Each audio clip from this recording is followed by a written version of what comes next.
నిరాటంకంగా నిర్విఘ్నంగా అభివృద్ధి చెందుతుంది.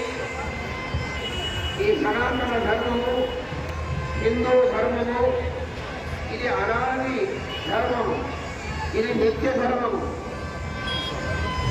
ఎన్నో విఘ్నాలు వచ్చినా ఈ ధర్మము నశించలేదు, నశించదు కూడా.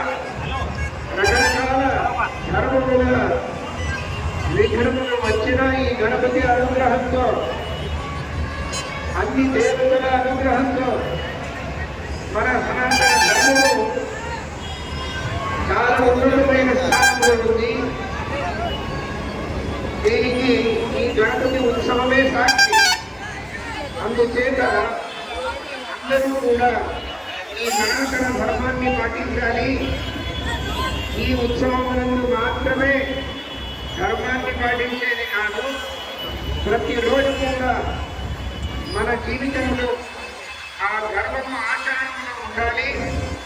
ప్రతిరోజు ఆ భగవంతుని స్మరణ చేయాలి. ఏ భగవంతుడు మనందరికీ ఈ దేహాన్ని ఇచ్చినాడో, ఏ భగవంతుడు ఈ బ్రహ్మాండం యొక్క సృష్టి చేసినాడో, మనందరికీ శక్తిని అనుగ్రహించినాడో అటువంటి భగవంతుని స్మరణాన్ని ప్రతిరోజు చేస్తూ ఉండాలి, పరోపకారం చేయాలి. ఈ గణపతి ఉత్సవం ఇక్కడ వస్తూ ఉంది.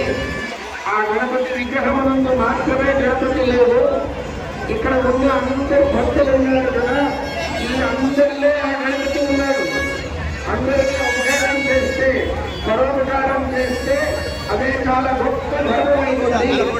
దానికి ఈ గణపతి ఒక విశేషమైనటువంటి ప్రతీకము. మనకు అనుగ్రహించడానికి ఆ గణపతి యొక్క పూజ సాంకేతికంగా చేసేది. ఈ ఉత్సవంలో పూజ చేసిన తర్వాత మరిచిపోకూడదు.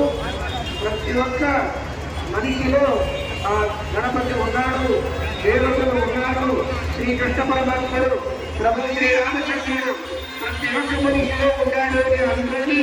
అందరికీ ఉపకారం చేస్తే అది నిజంగా సనాతన ధర్మం యొక్క కారణమవుతుంది. మన సనాతన ధర్మము అందరినీ విశేషంగా ఉద్ధరించడానికి వచ్చింది. ఇది హింస లేదు.